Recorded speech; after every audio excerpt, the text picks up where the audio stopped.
할렐루야. 우리도 인사 나누겠습니다. 반갑습니다. 참 잘 오셨습니다. 감사합니다. 최근 들어 사회학에서는 에이지 퀘이크라는 신조를 사용한답니다. 설교 처음부터 영어 써서 죄송해요. 에이지, 나이라고 한 에이지와 흔들린다는 뜻의 퀘이크를 합성한 단어가 에이지 퀘이크입니다. 근데요, 다음 사진 보여주실까요? 이 에이지 퀘이크라는 것은 영국의 인구학자인 폴 월리스라는 사람이 만든 용어예요. 이 책 제목이기도 하고요. 내용은 뭐냐? 고령사회 충격을 earthquake, 지진에다가 빗댄 말이에요. 여러분 지진 아시죠? 다음 사진 한번 보여주실까요? 얼마 전에 발생한 미얀마 지진. 도로가 어떻게 됐어요? 완전히 갈라졌어요. 사람이 다니지 못해. 큰 빌딩들, 도시가 완전히 폐허가 됐어요. 이거 지진입니다. 그러니까 에이지 퀘이크라는 말은 사회 구성원들의 연령 구조에 엄청난 변화가 일어나서 사회에 큰 충격파를 던지는 현상을 말합니다.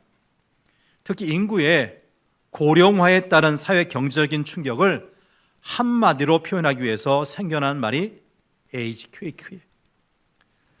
일반적으로 한 사회 고령 인구, 나이 드신 분의 인구를 65세 이상으로 잡죠. 우리 어르신들 몇 세 이상 되니까 지하철 그냥 타세요?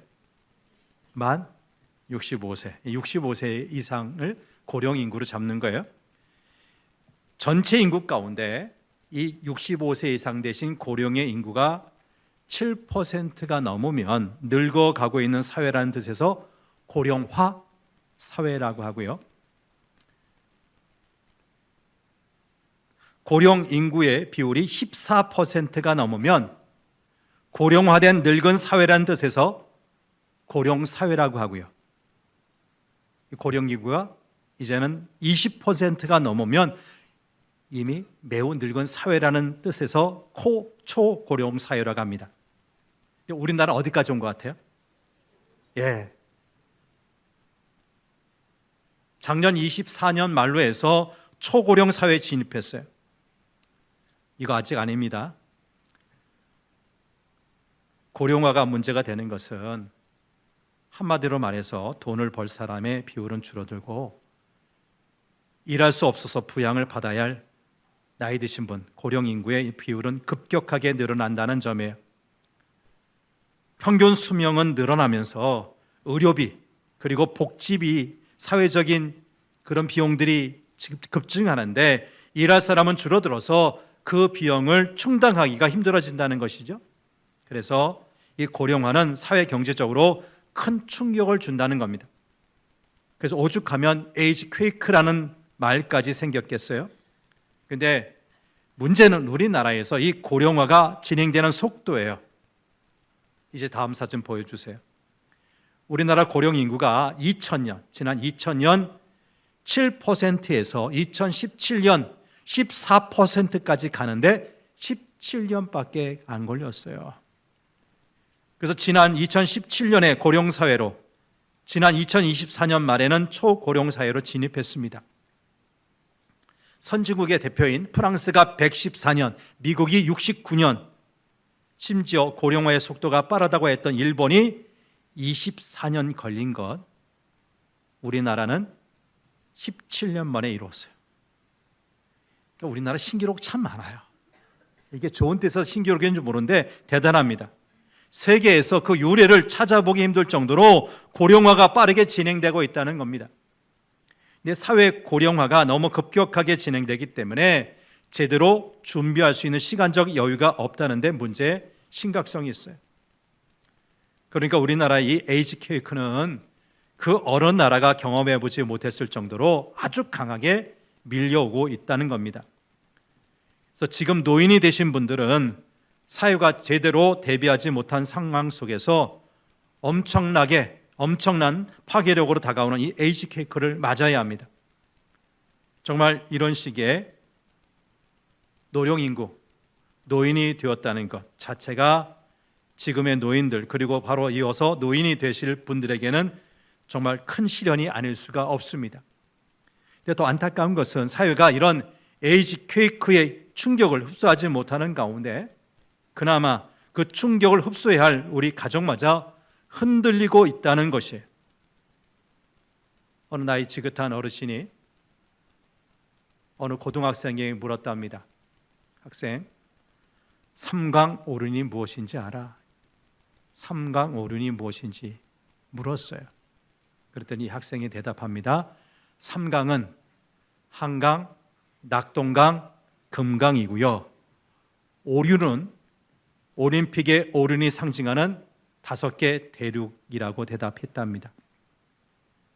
이 시대의 윤리, 도덕, 의식이 어느 수준인지 보여주려는 우스갯소리이지만 우리 가정의 효사상의 현주소를 단적으로 보여주는 이야기가 아닐까 싶어요. 에이즈 퀘이크가 심각하게 밀려오고 있는데 사회적인 준비가 허술한 상태에서 가정의 효사상마저 뒤흔들리고 있어서 문제가 여간 심각한 것이 아닙니다. 현재 어르신들은 물론이고 장차 노인이 될 우리 모두의 마음이 착잡한 거죠. 우리는 이런 무거운 마음으로 올해도 어버이날 그리고 어버이 주일을 맞았습니다. 우린 지혜를 모아서 다가오는 이 에이즈 퀘이크를 준비해야 합니다. 그러나 그것보다 먼저 우리 가정의 효사상, 부모 공경 사상을 바로 세워야 할 겁니다. 우선 가정의 효가 바로 세워지면 1차적으로 이 에이즈 퀘이크를 막아낼 수 있기 때문입니다.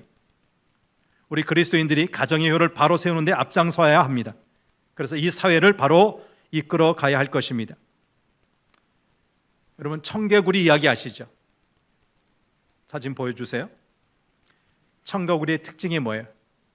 엄마의 말을 반대로 하는 거예요. 그러니까 엄마가 시키는 것은 무엇이든지 반대로 해요. 산으로 가라 그러면 바다로 가고, 동으로 가라 하면 서로 가고, 네 방을 좀 청소하라 그러면 더 어질러 놓고, 개구리가 개굴개굴 운다면 이 청개구리는 굴개굴개 이렇게 울었을 것 같지 않습니까? 이 청개구리는 우리 인간의 마음속에 들어있는 한 가지 악한 성품을 대표하는 캐릭터입니다. 곧 반항하고 불순종하는 성품이에요. 부모가 어린 자녀들을 키우면서 보면 아이들이 부모 말을 잘 듣지 않을 때가 있어요. 어떤 때는 부모님의 말씀을 안 듣는다는 것을 깨닫지도 못하면서 행동합니다. 말을 안 듣고 싶어서 안 듣는 것이 아니라 본능적으로 말 안 듣는 행동을 하게 된다는 거예요. 다음 사진이에요. 아담과 하와가 에덴 동산에서 선악과를 따먹고 하나님께 불순종했을 때 우리 인류의 DNA 속에 이 청개구리가 자리를 잡은 것 같습니다. 원래 하나님께서 지으신 인간은 하나님께 순종하는 DNA를 가지고 있었는데 그만 사탄이 불순종이라고 하는 DNA를 집어넣은 겁니다. 이제 하나님은 인간과의 관계에서 이 불순종이라는 골칫거리를 처리하게 되었어요. 그래서 하나님께 순종하는 연습을 하도록 우리 가정 안에서 부모님께 순종하라는 규범을 주신 겁니다. 오늘 본문 1절 말씀을 같이 읽어보죠. 시작. 자녀들아, 주 안에서 너희 부모에게 순종하라. 이것이 옳으니라. 우리 부모에게 순종하는 것이 우리 하나님께 순종하는 것의 연습이랍니다. 눈에 보이는 부모에게 순종하지 못하면서 눈에 보이지 않는 하나님께 순종한다는 것은 말이 안 되는 거예요. 여기서 주 안에서 너희 부모에게 순종하라는 것은 부모님을 순종하는 것이 주 안에서 마땅히 해야 할 일이라는 뜻입니다. 그런데 자녀들이 부모에게 순종하는 것은 하나님의 명령이면서 동시에 약속이 담겨 있어요. 어떤 약속입니까? 2절, 3절 말씀을 보겠습니다. 시작. 내 아버지와 어머니를 공경하라. 이것이 약속이 있는 첫 계명이니 이로써 내가 잘 되고 땅에서 장수하리라. 부모를 공경하는 것이 우리가 이 세상에서 잘 되는 것, 곧 성공하는 지름길이라는 말씀이에요. 여기 부모를 공경하면 땅에서 장수한다고 하셨어요? 여러분, 우리가 상식적으로 생각해 봐도 부모님을 공경하는 사람이 잘 되겠습니까? 아니면 부모님을 속이고 학대하는 사람이 잘 되겠습니까? 늘 부모님의 속을 썩인 사람이 오래 살겠습니까? 아니면 늘 부모님을 기쁘시게 한 사람이 오래 살겠습니까? 우리 사람이 오래 사는 것에는 건강이나 질병, 사고 등의 여러 요인이 있겠지만 여기서 오래 산다는 것은 하나님의 축복이라는 거예요. 우리가 오래 사는 건 뭐의 축복이요? 하나님 주신 축복이라고요. 하나님은 범죄에서 불순종하게 된 인간이 다시 하나님께 순종하게 되기를 간절히 바라십니다. 그런데 우리가 하나님께 순종하는 예비 단계가 부모에게 순종하는 거예요. 그리고 하나님은 부모에게 순종하는 사람들에게 큰 상을 주시겠다고 하셨어요. 근데 우리 부모님께 순종하는 것이 정말 하나님의 뜻이구나, 오늘부터 우리 부모님의 말씀을 잘 들어야지, 이렇게 단단히 결심하고 귀가했는데 그만 연로하신 어머니가 잔소리를 했답니다. 그니 기분이 나빠졌어요. 크게 마음 먹고 부모님 말씀에 순종하려고 했는데 어머니가 도와주시지 않는 거예요. 그러니까 어머니에게 대들고 말을 듣지 않습니다. 마음속에 있던 청개구리를 죽였는가 했는데 그만 그놈이 다시 살아난 겁니다. 근데 여러분, 순종은 내가 기분 좋을 때만 하는 것이 아닙니다. 부모님이 나에게 잘해줄 때만 순종하는 것이 아닙니다. 순종은 나의 마음과 부모님의 마음이 서로 다르거나 부닥칠 때 하는 것입니다. 우리 부모님의 마음과 내 마음이 똑같다면 순종할 것도 없습니다. 그러나 부모님이 내가 싫은 것을 시킬 때 내 주장을 꺾고 부모님의 말을 따르는 것이 순종이에요. 하나님은 이처럼 부모님에게 순종하는 사람을 사랑하시고 복 주시겠다고, 잘되게 하시겠다고 약속하셨어요. 그런데 부모님에게 순종하기 위해서는 우리 속에 있는 청개구리를 잡아야 한다는 거예요. 불순종의 영, 반항하는 성품을 죽여야 합니다. 우리는 겸손하고 온유해야 순종할 수가 있습니다. 양보할 줄 알고 상대방을 존중할 때 순종하게 됩니다. 그렇게 순종함으로써 우리는 예수님을 닮아가는 거예요. 왜요? 순종은 예수님의 성품 아닙니까? 예수님은 하나님 아버지께 순종하시기를 십자가에 죽으시기까지 순종하셨어요. 이렇게 자녀가 부모님에게 순종하는 가정은 늘 화기애애하고 사랑이 넘칩니다. 그러나 불순종하는 자녀들이 있는 집안에는 언제나 싸움이, 그리고 긴장이 넘치지 않습니까? 그러므로 여러분, 가정을 행복하게 만드는 한 가지 방법은 하나님 자녀들이 부모님에게 순종하는 거예요. 순종하는 자녀들이 되어서 가정이 행복해지고 또 하나님께서 약속하신 은혜를 받는 복된 여러분 되시기를 간절히 바랍니다. 자, 오늘은 어버이 주일이기 때문에 먼저 자녀들에게 부모님께 순종할 것을 말씀드렸어요. 이제는 우리 부모님들께 말씀을 드려요. 그래야지 공평하지 않겠어요? 자녀에게만 잘하라고 하면 돼요? 안 되죠. 우리 부모도 잘해야 돼요. 우리 자녀가 부모님께 순종하듯이 부모님은 어떤 자세로 우리 자녀를 대해야 하는지 말씀을 드리려고 합니다. 우리 부모에게 주어진 명령이 본문 4절입니다. 4절 말씀을 같이 읽어보지요. 시작. 아비들아, 너희 자녀를 노엽게 하지 말고 오직 주의 교훈과 훈계로 양육하라. 자녀를 화나게 만들지 말라는 거예요. 물론 이 명령은 자녀가 화내지 않도록 다 맞춰주라는 것은 아닙니다. 우리 자녀는 죄의 본성에 따라 부모의 어떠함과 관계없이 화를 낼 때가 있어요. 그들의 이기심과 욕심, 성숙하지 못한 마음과 잘못된 생각으로 화를 낼 수가 있어요. 이것은 부모가 받아주거나 용납할 것이 아니라 하나님의 말씀에 따라 가르쳐야 할 자녀들의 죄입니다. 하지만 부모가 그릇된 목적으로 자녀를 괴롭게 하거나 화를 부추기는 일은 하나님 말씀에 불순종하는 일이 되고 말아요. 부모는 자칫 잘못하면 자신의 자녀를 함부로 대할 수가 있어요. 자녀에 대해서 생각 없이 막 대할 수가 있다고요. 그런 태도로 부모가 자녀의 화를 일으킨다면 그것은 부모의 잘못이에요. 골로새서 3장 21절 말씀을 보겠습니다. 시작. 아비들아 너희 자녀를 노엽게 하지 말지니 낙심할까 함이라. 오늘 보면 4절 말씀에 마지막 낙심할까 함이라 말씀이 추가되어 있어요. 자녀를 노엽게 해서 나타나는 결과가 낙심이라는 겁니다. 그러면 부모된 우리가 어떻게 해야 우리 자녀를 노엽게 하지 않고 그 결과 자녀가 낙심하지 않게 될까요? 이 시간 3가지 말씀드리려고 합니다. 첫째, 자녀에 대한 욕심을 버려야 한다는 것입니다. 첫째 뭐라고 그랬어요? 자녀에 대한 욕심을 버리자는 거예요. 여러분, 부모라면 누구나 자녀에 대한 기대가 있어요. 우리 자녀들이 어릴 때 좀 특별한 모습을 보일 때가 있잖아요. 기억나실 줄 몰라요?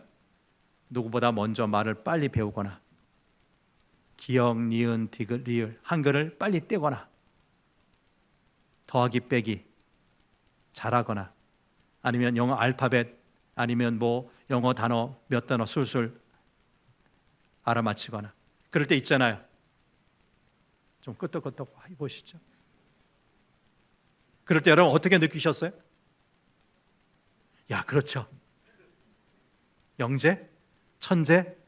야, 우리 집에 참 특별한 애는 낳았구나. 이런 생각할 때가 있었잖아요. 근데 그런 자녀가 서서히 자라면서 아니었네. 천재가 아니었고 영재가 아니었네. 그런 생각이 자연스럽게 사라지고 말합니다. 하지만 그럼에도 불구하고 자녀에 대한 기대는 계속돼요. 여러분, 부모가 자녀에 대해서 기대하는 것 좋은 일이에요, 나쁜 일이에요? 어찌 나쁜 일이에요? 좋은 일이죠. 할 수 있죠. 문제는 부모의 기대가 지나치거나 과도할 때 그 기대는 자녀에게 짐이 되고 자녀를 분노하게 한다는 것입니다. 아무리 열심히 해도 부모의 기대를 채울 수 없다고 생각하면 자녀는 좌절하게 되는 거예요. 대부분의 부모님들이 자녀가 초등학교 혹은 중학교에 입학하는 것을 보면 이렇게 고민하죠. 우리 아이 이과 쪽으로 의대가 좋을까? 아니면 문과 쪽으로 법대가 좋을까? 이과 쪽에 최고가 뭐래요, 요새? 자녀가 없으시나 보다. 의사 만드는 것, 문과 쪽으로는 법조인 만드는 것, 최고라 생각해서 자신의 자녀들은 다 그쪽으로 갈 것처럼 생각하는 거예요. 근데 여러분 아시죠? 자녀들의 머리 지능, IQ, 지능은 어디서 온답니까? 보통 유전이 거의 달합니다. 욕심 버리십시오. 부모인 우리가 그렇게 IQ가 높지 않고 지능이 높지 않은데 우리 자녀들은 그렇게 높게 생각하는 것은 말이 돼야 안 돼요. 부모가 자녀에 대해서 지나친 기대를 하거나 그 기대가 욕심이 될 때 부모는 자녀에게 완벽함을 바라게 되고요, 자녀의 실수를 용납하지 못하게 됩니다. 칭찬보다 책망을 하게 되고 자녀에 대해서 엄격하게 되는 것입니다. 아닙니다. 아이들은 뭘 하든지 실수투성입니다. 배워야 되는 것들이 많고 시간도 필요합니다. 더 잘해야 합니다. 그래서 부모가 필요한 것이죠. 자, 첫째는 뭘 버리라고요? 자녀에 대한 욕심, 지나친 욕심, 기대 버려야 된다는 거예요. 두 번째는 분노를 다스려야 한다는 겁니다. 뭘 다스려야 한다고요? 분노. 여러분, 분노라고 하는 이 화라는 감정 자체가 문제는 아닙니다. 하나님도 진노하십니다. 예수님도 화를 내셨습니다. 사람은 이 하나님의 형상으로 지음을 받았기에 때에 따라 분노합니다.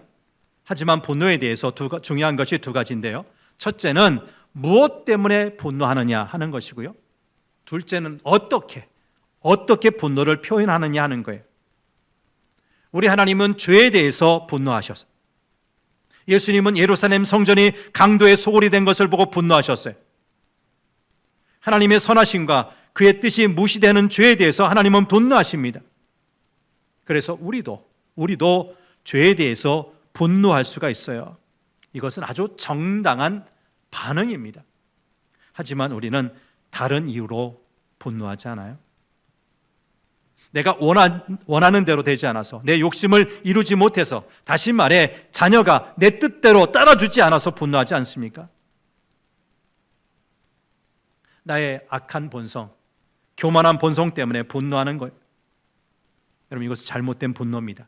그리고 이 잘못된 분노를 더 심각하게 하는 것은 절제하지 못하고 폭력적인 말과 행동으로 표현될 때입니다. 하지만 성경은 분명하게 말씀합니다. 야고보서 1장 20절 말씀을 보겠습니다. 시작. 사람이 성내는 것이 하나님의 의를 이루지 못함이라. 여러분, 자녀를 대할 때 늘 이 말씀을 생각하시기 바랍니다. 자녀에 대해서 화를 내는 것은 하나님의 의를 이루지 못한답니다. 부모는 자신의 감정을 잘 다스려야 합니다. 정말 내가 화를 낼 만한 일인지 곰곰이 생각해 보는 거예요.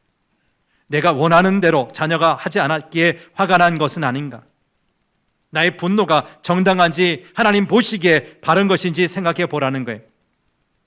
그리고 만약 나의 분노가 정당하다면, 정당한 분노라면 그 분노를 적절하게 잘 표현해야 합니다. 근데 정말 어려운 일이죠.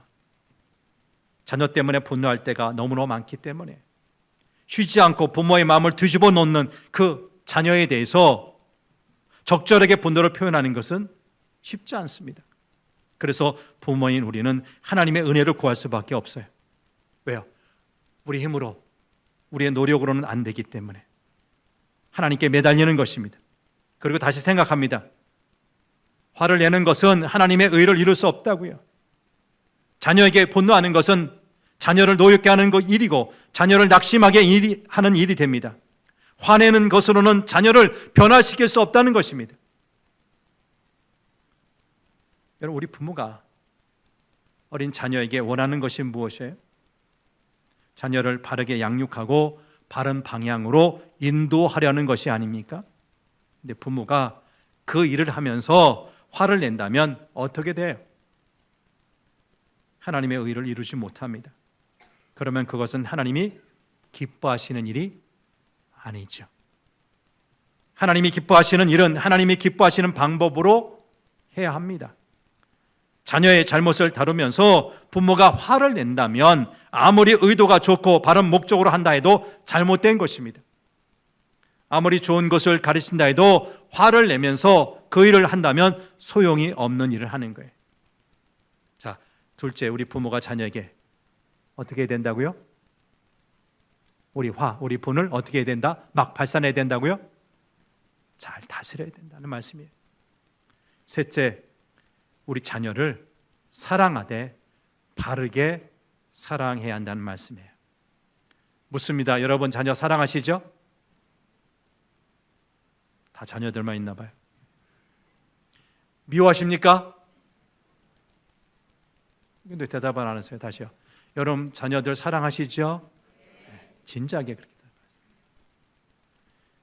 부모가 자녀를 사랑한다고 말하지만 엄밀히 따지면 그것이 사랑이 아닌 경우도 있어요. 사랑한다고 하는 행동이 사실은 사랑이 아닐 수 있다고요. 그래서 사랑은 바르게 해야 합니다. 어린이집에서 일하시는 분에게 이런 이야기를 듣습니다. 요즘 젊은 엄마들은, 다는 아니에요. 오해하지 마세요. 요즘 젊은 엄마들은 자기를 희생하려고 하지 않아요. 무슨 말입니까? 엄마 자신이 자녀보다 우선이라는 거예요. 자기 만족, 자기 유익이 먼저라는 거예요. 여러분, 사랑이 무엇입니까? 진짜 사랑은 자기 희생 아닙니까? 진짜 사랑은 자기 유익을 구하지 않는 것입니다. 근데 오늘날 적지 않은 부모들이 자녀를 짐으로 생각해요. 그리고 그 짐을 지려고 하지 않아요. 여기저기 자녀를 맡기면서 자녀를 돌보려고 하지 않아요. 여러분, 오늘날 세상의 모습이 그렇다고요. 그런데 우리도 그렇게 사는 것이 멋지게 사는 것처럼 생각할 수 있어요. 자녀로부터 자유로운 것이 진짜 내 인생을 즐기는 것 같다고 부러워할 수가 있어요. 반대로 자녀를 키우며 자녀에게 시달리고 있는 자신의 모습이 아주 초라하게 느껴지기도 하죠. 여러분, 그래서 산후 우울증을 앓고 있는 젊은 엄마들이 얼마나 많은지 몰라요. 이제 나도 나 자신을 위해서 뭔가를 해야 되겠다고 생각하는 거예요. 그래서 자녀가 아닌 다른 곳으로 눈을 돌리고 마는 거지요. 그러면서 자녀에 대해서는 쉬운 사랑을 합니다. 그것이 무엇입니까? 자녀가 원하는 것. 이것이 옳고 그른지, 진짜 줘도 되는지 분별하지 않고 내버려 두는 거예요. 여러분, 사진 하나 보여주세요. 뭐지요? 어른이 아이예요. 아이예요. 뭘 보고 있어요? 뉴스 볼까요? 대선 전국 볼까요? 뭐 어떻게 될지? 뭘 볼 것 같아요? 보나마나 게임 아니면 아이들이 좋아하는 동영상이겠죠. 이 나이 아이 때에게 이것이 좋은지 좋지 않은지 생각하지 않고 아이가 뗐으니까 보여달라고 하니까 그냥 이 스마트폰을 손에 들려주는 거예요. 여러분, 요즘 우리 아이들이 먹는 음식, 우리 아이들의 입맛을 자극하는 것들이 얼마나 많습니까? 건강에 좋은지 나쁜지 구별하지 않고 달라는 것 그냥 주지는 않습니까? 여러분, 이런 사랑은 진짜 사랑이 아닙니다. 쉬운 사랑은 가짜 사랑입니다. 자녀를 단순히 돈으로 사랑하려고 하지 마십시오. 자녀에 대한 미안한 마음을 돈으로 해결하려고 하지 마십시오. 선물 하나 사주고 원하는 것 하나 해주면서 그렇게 자녀의 마음을 달래고 자녀에 대한 미안한 마음에서 벗어나려고 하지 마십시오. 자녀를 망치는 일입니다. 자녀에게 필요한 것은 진짜 사랑입니다. 부모의 희생과 수고와 헌신이 필요한 사랑입니다. 이렇게 부모는 자신을 희생함으로 자녀를 사랑하고 보호하는 것입니다. 개와 고양이의 생각 차이라는 글을 읽어봤습니다. 주인이 개에게 밥을 주고 잘 보살펴 주면 개는 자신에게 음식 주고 보살피는 그 주인을 신으로, 하나님으로 생각한답니다. 근데 고양이는 똑같이 주인이 자신에게 먹을 걸 주고 보살펴 주면 고양이 자신을 신으로, 하나님처럼 생각한다는 거예요. 주인은 똑같은 일을 했는데 개는 주인을 하나님으로, 신으로 생각하고 고양이는 주인을 종으로 생각하는 거예요. 부모는 자녀를 사랑하는 마음으로 마치 종처럼 자녀를 섬기지만 부모는 결코 자녀의 종은 아니에요. 그래 안 그래요? 종은 아니에요. 우리 예수님 스스로 종이 되셔서 수많은 사람들을 섬기셨어요. 때로는 사람 취급받지 못했던 세리, 창기, 사회적인 아주 밑바닥에 있는 인생들 잘 섬기셨어요. 그런데 우리가 그 예수님을 종으로 생각하면 돼야 안 돼요? 종은 아니잖아요. 그것은 잘못된 생각입니다. 부모는 자녀를 섬기지만 자녀를 떠받들면서 왕으로 키우면 안 된다는 말씀입니다. 자녀를 바르게 사랑해야 합니다. 그러기 위해서 우선순위를 지켜야 합니다. 자녀를 사랑하되 자녀가 하나님보다 먼저 되지 않도록, 자녀가 우상이 되지 않도록 바르게 사랑해야 합니다. 부모의 사랑에 있어서 언제나 최우선은 자녀가 아니라 하나님이십니다. 자녀보다 하나님 더 앞세우면 됩니다. 여러분, 자녀를 사랑하시죠? 다시 묻습니다. 자녀 사랑하시죠? 그러면 자녀가 여러분의 사랑을 알 수 있도록 일상에서 사랑을 보여주시고 자녀가 그 사랑을 느낄 수 있도록 하십시오. 아무리 바쁘더라도 자녀가 훌쩍 커버리기 전에 그 자녀와 의미 있는 시간을 함께 하시길 바랍니다. 자녀와 함께하는 시간은 자녀에 대한 사랑을 반영합니다. 자녀는 부모 함께하는 시간을 통해 자신이 부모에게 어떤 존재인지를 알게 되는 것입니다. 마지막 말씀을 정리합니다. 이런 상상을 한번 해보십시다. 만약 저와 여러분이 죽음을 앞두고 있다면 우리 자녀에게 무엇을 하겠어요? 죽음을 앞둔 순간 우리에게 무엇이 중요하겠냐고요? 자녀에게 무슨 이야기를 하시겠습니까? 자녀에게 무엇을 바라게 될까요? 지난 시간을 돌아봤을 때 무엇이 가장 후회되고 아쉬움이 남겠습니까? 조금 더 웃어주고, 조금 더 안아주고, 조금 더 이해해주고, 조금 더 들어주고, 조금 더 칭찬하고, 조금 더 용납하고, 조금 더 아껴주고, 조금 더 함께하고, 조금 더 사랑할 걸.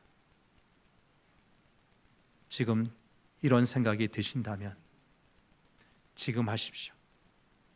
지금 하십시오. 죽음을 앞두고 후회하지 마시고 지금 그렇게 여러분의 자녀와 여러분의 가정에서 그렇게 사시기를 축복합니다.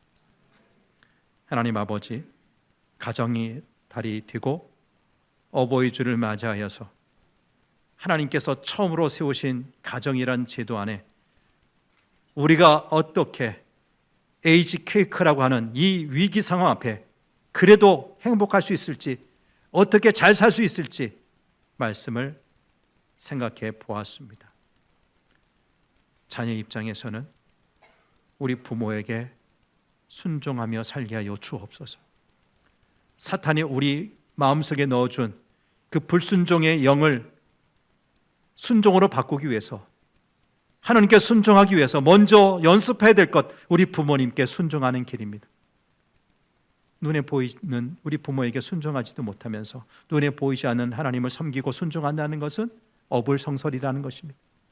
부디 젊고 자녀된 입장에 있는 사람들이 있다면 우리 가정의 어르신들, 부모님들, 이 사회 어른들께 순종의 삶을 살게 하여 주옵소서. 부모된 우리, 어른된 우리는 우리 자녀들을 노엽게 하지 말고, 화나게 하지 말고, 낙심하게 말게 하여 주옵소서. 오직 주의 훈계와 말씀으로 잘 양육할 수 있도록 도와주옵소서. 주님, 그래서 하나님께 세우신 우리 성도들의 가정이 흔들리는 이 사회를 지탱하는데 귀하게 쓰임받게 되길 원합니다. 주신 행복을 내일로, 모레로, 다음으로 미루지 않게 하시고 오늘 우리 가정에서 이 행복을 충분히 누리며 살게 하옵소서. 우리 구주 예수님 이름으로 기도합니다. 아멘.